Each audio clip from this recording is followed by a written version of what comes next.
Hello, welcome.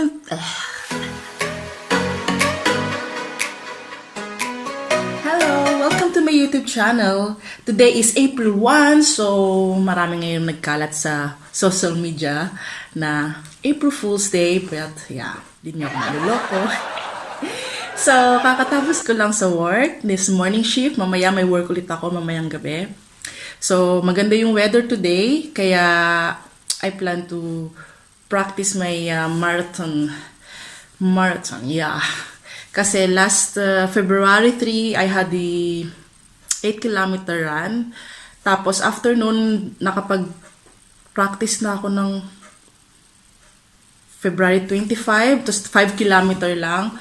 Lagi kasi umuulan lately dito sa Netherlands. Tapos timing naman na gusto ko na mag-practice. Ina-aksidente naman ako sa bike last March 19. So medyo maraming istorya kaya yung practice ko laging naaantala. So this time kailangan ko talagang mag-practice kasi 2 weeks na lang yung marathon. So 10 kilometer iraran namin sa 14 April. So yeah, I will try my best kung kaya na talagang itakbo kasi hindi naman major yung pagkaka-aksidente ko. Medyo nabangga lang ako. So lucky na yun lang ang nangyari sa akin. As in grabe yung nangyari. As in miracle kumpara sa akin. Miracle yung pagkaka-disgrasya sa akin na as in bump lang yung nangyari. So yeah, di ko na pahahabain. So I will show you. Mag-makeup muna tayo kasi baka naman habang tumatakbo kailangan medyo pa rin. Okay pa rin ang itsura, diba? So maglalagay lang tayo ng dahil medyo mainit sa labas ng konti. Kailangan natin ng sunscreen from Nivea. So yeah. Linis naman yung mukha ko. Lagay tayo. Ito. Maganda to kasi matte effect siya. Tapos, ako kasi oily face talaga ako. Lalo na ngayon, painit na ang panahon. Maglalabasan na naman ang aking big pores at saka yung mga oiliness niyan. Kaya, hindi naman ako pala makeup pero yeah, magla-light makeup na naman ako pag ganito mga painit na ang panahon. So, yeah, this is really nabasa ko sa review ng isang Instagram na okay yung niya. Tapos tinry ko talagang okay. Hindi nag-oily face yung for how many hours. Kaya binili ko siya. Tapos maglalagay tayo nito. Yeah, this is from Wet n Wild lip cheek and lip tint siya. So yeah, medyo gamit na siya. Hindi siya ganun ka pigment. But yeah, hindi naman natin kailangan ng bonggang-bonggang makeup pag tumatakbo, di ba? Konting glow lang. Pak na yun. Okay na yun. So, yeah. Yan siya. Hindi siya masyadong ganong kakulay. Dagdagan natin ng konti. Ayan. Diba? Para naman pag tumatakbo kahit pawisan ako, umaara pa rin ang ating mukha. Ayan. So, syempre, asa na ang aking Catrice. Magpa-powder tayo ng konting-konti lang yan. Paubos na rin pala to. Sinisipon ako, guys. Ayan. Lahat matte powder talaga kasi pag oily face, kailangan lahat matte. Ayan. Konting-konti lang naman. Para hindi naman masyadong yeah. Hindi talaga ako marunong mag-makeup Yan lang ang mga makeup ko. Bahala na kayo dyan. Umunawa ko ng mga routine ko sa pag-makeup. So, from BB, mag-highlight tayo, di ba? Mag-highlight pa rin kahit tumatakbo. Para medyo glowy-glowy, di ba? Pag tinamaan ng araw, boom! Yes! Then, we're going to use my fingertips na lang. Blend.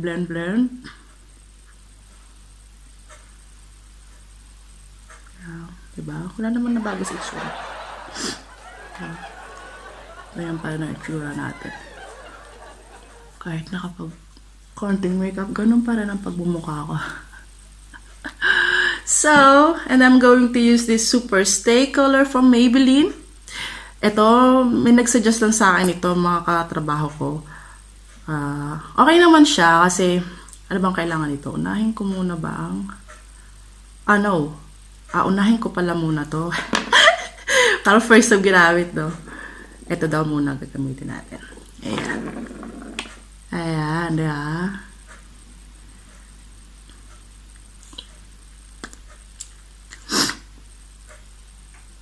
Ayan. Tapos, dry lang natin siya for how many minutes? Seconds lang ata to para ilagay natin tong coat niya. So, number 400. Kita ba?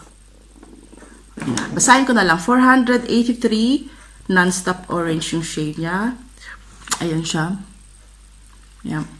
Medyo sticky pa siya. So, let it dry muna.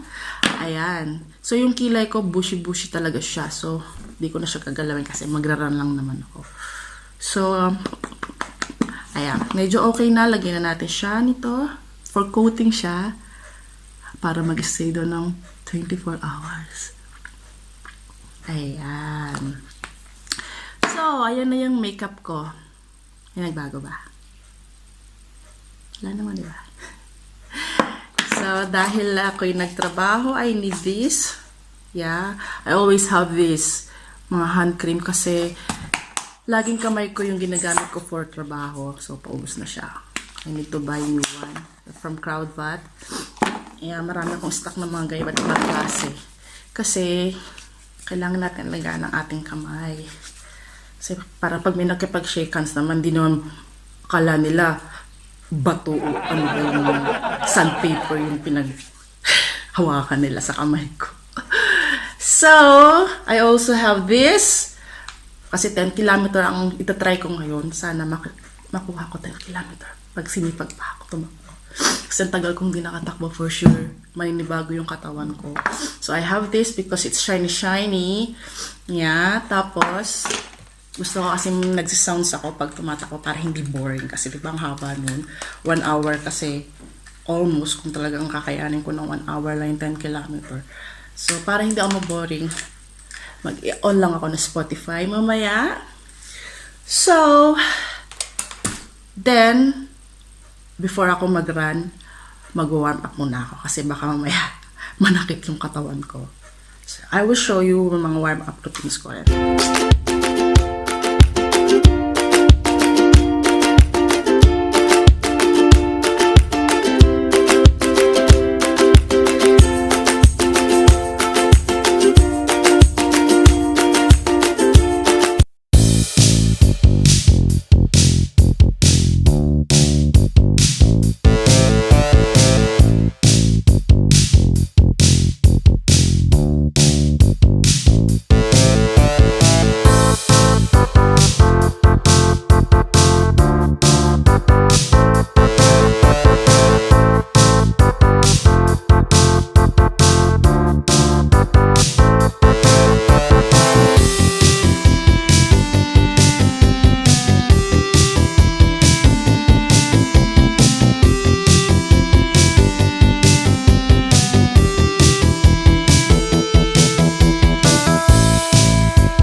Grabe. Yung 10 kilometer, natapos ko siya ng 1 hour and 14 minutes.